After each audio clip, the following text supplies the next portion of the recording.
There's discussions going on among us in the military about extending.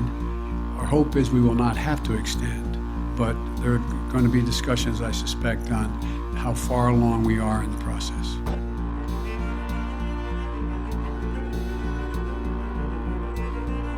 Presiden Amerika Serikat Joe Biden pada Juli lalu memerintahkan militer AS untuk mengakhiri misinya di Afghanistan pada akhir Agustus.